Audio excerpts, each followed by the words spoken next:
Difuzorių. Tam, kad tai padaryti lygiai, mes nuo pirmo pasiėmėm štai tokį šabloną, perpjaunam į per pusę ir apgaubėm.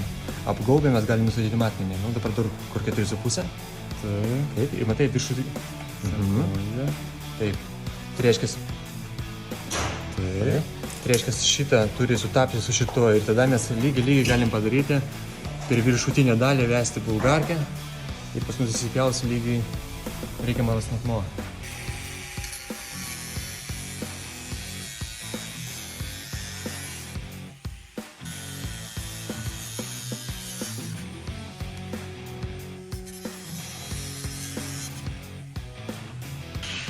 Gaunam švarų pjūvį ir tai padarom labai greitai, nereikia matuoti. Iš vidaus tai padarome tam, kad pas mus difuzoris lįstų į vidų ir nesikabintų. Štai taip.